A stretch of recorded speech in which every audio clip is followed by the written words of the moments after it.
welcome. You're watching Business Today TV. I'm Sakshi, Batra, and this is Market Today, a show where we'll help you understand the latest cues from the day street, starting from the benchmark index moves to sectoral action and all the stocks that are buzzing in trade. We'll also get you views from experts to find out where exactly should you be putting in money now when the markets are at record high levels, and where can you still continue to make a lot of profits. So hang on for that. But first up, a quick check on how the benchmark indices, the Nifty and the Sensex, are moving at this point in time. Record high levels, and we've been seeing consistent rally on the upside for both the benchmarks. Right now, 20,151 for the Nifty, about 50 points higher, still holding up. That's about a 0.25% surge for both the Nifty and the Sensex as well.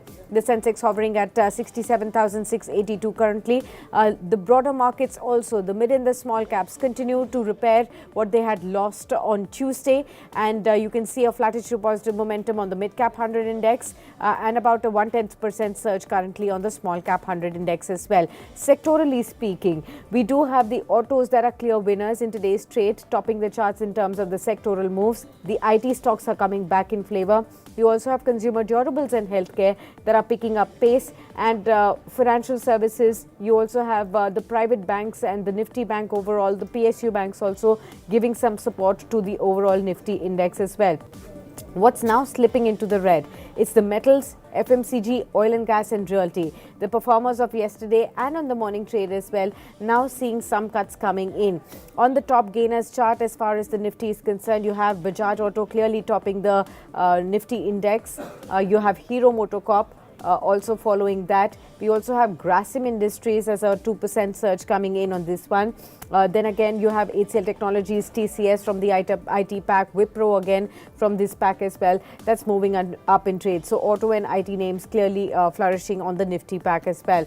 On the downside, however, you do see some cuts coming in on the metal counters and of course those crude derivative users. You have Asian Paints that's declining in trade today. FMCG major, HUL 1.2% down. BPCL also, OMC counters also seeing some cuts coming in. But let's welcome our guest on the show. Mr. G. Chokkalingam joins in. He's the founder and MD at Equinomics. Welcome, Mr. Chokkalingam. Great to have you with us on Business Today TV as always. First up, I wanted to take your view on the overall market scenario. Now, there's a dichotomy playing out, difference of opinion, with a lot of experts believing that the markets have run up quite swiftly, and now is a time to have some caution in place, and perhaps we may see the valuations that are stretched may start to cool off. The others believe there could be some speed bumps, but the upward trend is intact. What is your view on the markets right now? Yeah, certainly many people have been pessimistic, but still market is rising. It is because in the last 12 months alone, nearly 3 crore new retail investors have come to the market for the first time. And in the last 4 years, nearly 9 crore new investors have come. And most of these investors are first-time investors and not much experience in terms of losing money in the market. So today's market is driven by perception rather than fundamental at a broader level. Even at the individual level, we are seeing a lot of bubbles in small and mid cap. I continue to believe that particularly the small cap is in a danger zone, even to some extent the mid cap. So there could be a dichotomy within the market. The Sensex and Nifty may not correct substantially. In fact, they may remain steady. Whereas small and mid caps, I don't know whether in few days or few weeks or couple of months or 1 quarter or 2 quarters, they have to fall. They have to correct substantially, because the small and mid cap indices have risen 3 to 4 times compared to the rise in Sensex and Nifty in the year to date in current fiscal year.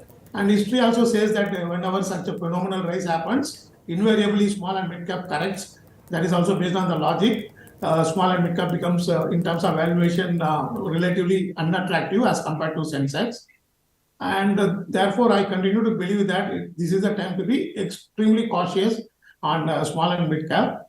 And now the latest spoiler could be the crude oil price, which has already gone up by 30% from the bottom in the last 3 months. So therefore, one should be very cautious on small and mid cap segments. Absolutely. I'm very glad that you pointed out the crude oil prices, as that is what is the emerging as the new concern for the market right now. Crude oil prices are already at a 10-month high level. The Brent crude is nearing the $94, $95 a mark as well. Many are now contemplating whether $100 a barrel mark could also be seen soon, continuously as OPEC Plus has announced the extension of output cuts, and experts believe that prices can go higher from the current levels due to the deficit as well. First up, your thoughts on where is the crude oil price headed? Second of all, what could the rise in crude oil really mean for the overall markets and the uptrend that we are in? Could it play a party pooper going forward? Yeah, very interesting question on oil and markets. In my experience, many have misunderstood the relationship. I will give you a very interesting data point. March 2023, somewhere middle of March 2023, the oil was around, Brent oil was around $73 per barrel. As we are speaking now, the oil is around 94, little above $94 per barrel. There is a 28% rise in the oil prices from March 23, whereas same period, the Sensex has added 10,000 points. So this is a very good example of how many investors have misunderstood the relationship. So there is not a one-to-one relationship. There is some sort of L-shaped relationship between oil and markets. What I mean to say is that in a pure common sense, when oil starts recovering from the bottom, it is good for the economy and markets, because at the initial stages, it becomes a sign of improvement in the economic activities, which is good for the stock market. So that's what precisely happened all over the world when oil price started improving. We also saw many economies improving their GDP growth, including India. But however, beyond a point, when oil price goes up substantially, it becomes a negative development for both the economy and markets because of multiple relationship with many economic parameters. Now, after rising oil 30% from the bottom, if I believe that it is likely to cross $100 Brent oil. As you rightly said, the moves of OPEC, particularly the Saudi Arabia and then Russia, to increase the oil output cut and also to extend the schedule for this oil output cut, which are really very, very bad developments for economies like India, which is dependent heavily on import of oil. And secondly, last few days we are seeing Chinese economy, there are some signs of improvement. And third, the interest rate has almost peaked out in many economies in the world, which would also be negative for oil price, because once it peaks out and then there will be expectation of fall in the interest rate, which would lead to more economic activities and more demand for oil. So therefore, if you look back history also, 2007-8, oil price went to $140, our market fell badly. Of course, there was a Lehman crisis also, Yes. but major reason was oil also. Again, in 2014, oil price went above $120, which brought down the market, 15-16. Now also the oil is going up. So I believe that this is going to be a spoiler for Indian market, because India peculiarly positioned. Oil import bill last year, if you see, it's about $158 billion.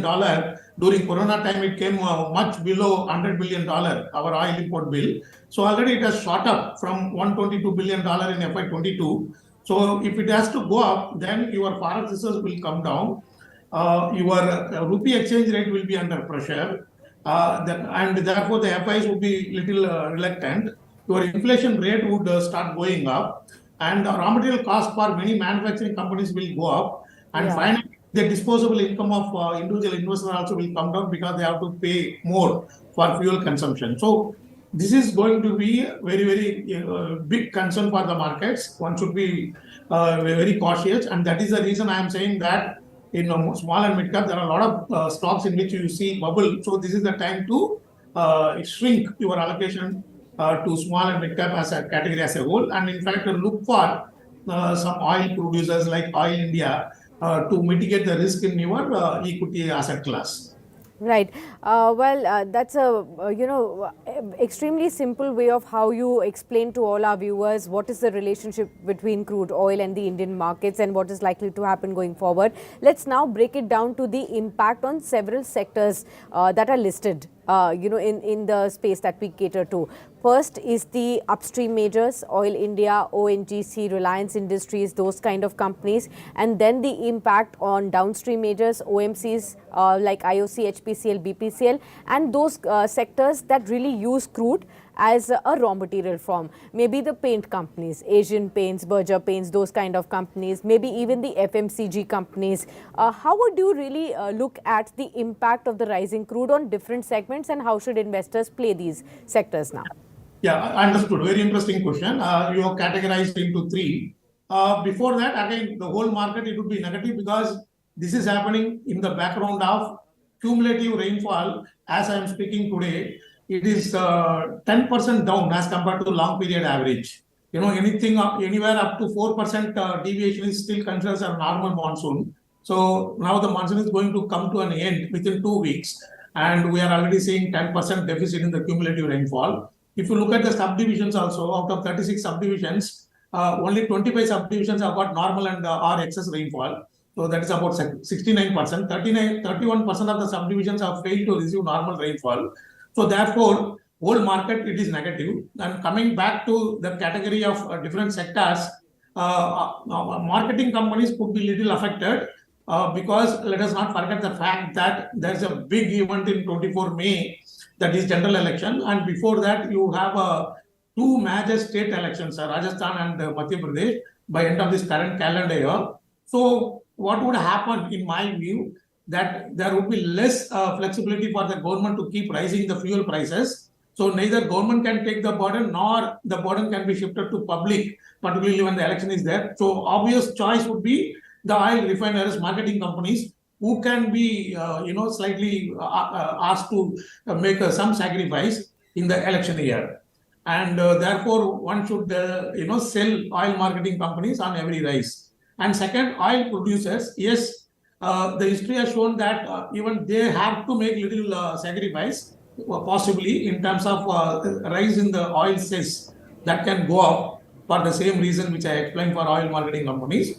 However, they are likely to see upside to the profits because the punishment in terms of oil sales will not take away everything. At least 10-20% additional the profit stream, revenue stream would be left with oil producers. So therefore, I would continue to be heavily bullish on Oil India and Reliance Industry.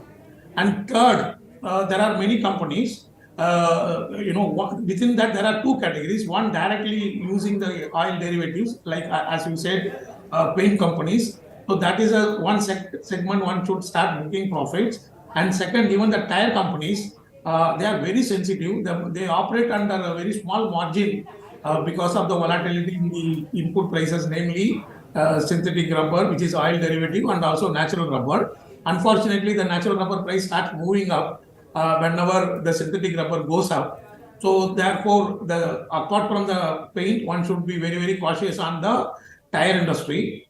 Then you have a lot of other chemical companies which use oil derivatives. So you have to be very specific. If it is using oil derivatives, then you should start booking profits. Particularly if it is in a small mid cap, you should exit them completely.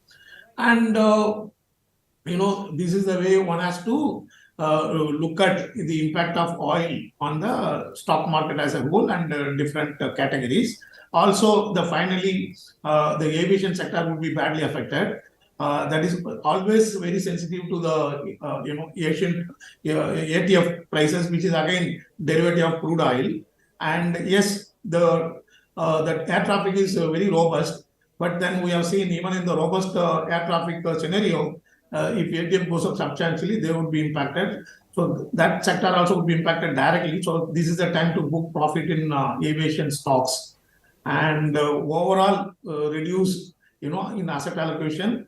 Not more than 30-40% one should invest in the small and mid cap. The remaining 60% should go for large cap Sensex and Nifty and the top 100 or 250 and also to gold ETF. And one should also have a 5-10% cash. So this is a very, very crucial time to rethink about the asset allocation for equity assets. Okay, well, many thanks, Mr. Chokkalingam, for being with us on the show and helping all our viewers really understand the current crude oil situation with respect to stock markets and how does one really approach several sectors that are linked to the crude oil prices and what is the right strategy to adopt at this point in time. Always a pleasure having you with us on Business Today television.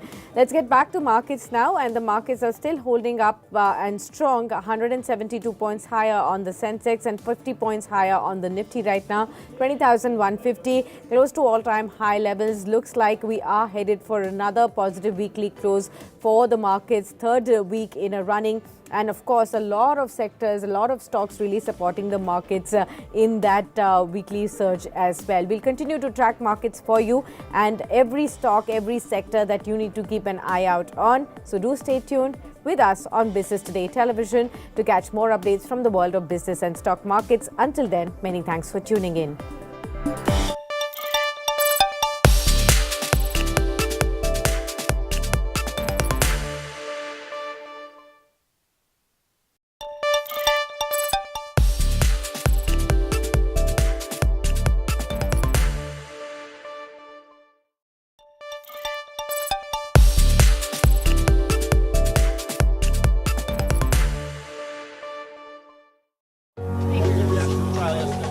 Top tech tycoons arriving for the high-powered AI summit at the US Congress.